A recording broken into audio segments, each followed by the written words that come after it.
we have 5.5 feet, 5.5 feet, pretty average height. And we're asked to convert that to centimeters.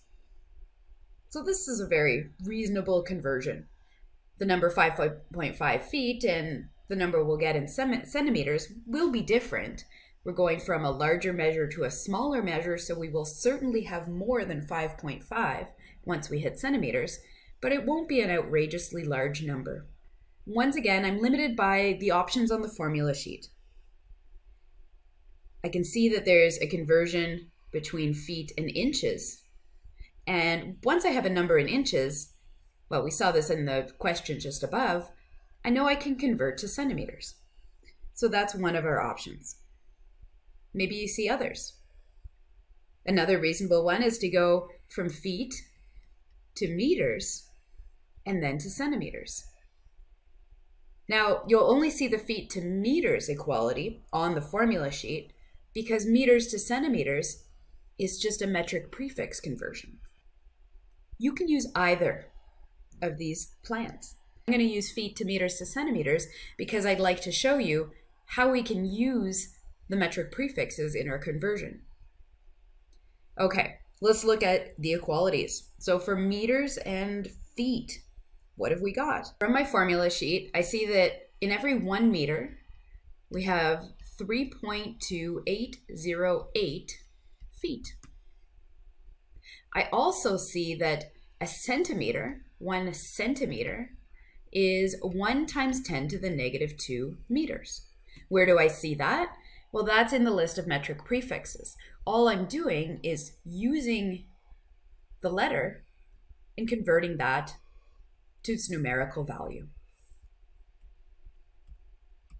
So in this second case, we haven't directly looked at the equality from the formula sheet, but we've used the formula sheet to generate an equality.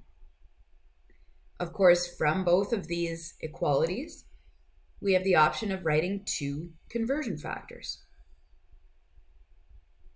We don't necessarily have to write these out, but we do have to show the math.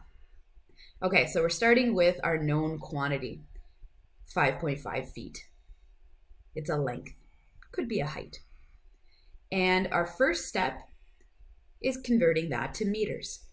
So looking at my equality, 1 meter being equal to 3.2808 feet, I'm going to immediately write a conversion factor. And I'm going to write one where meters is in the numerator and feet is in the denominator so that feet will cancel. I know that in every 1 meter, I have 3.2808, squeeze it in here, feet. Okay. If you cancel feet in the numerator and the denominator, you're left with meters in the numerator. Now I want to add the conversion factor that will get me to centimeters. Meters is currently in the numerator, so I'll write the conversion factor so that meters is in the denominator and centimeters is in the numerator. For every 1 centimeter, I have 1 times 10 to the power of negative 2 meters, or just 10 to the negative 2 meters.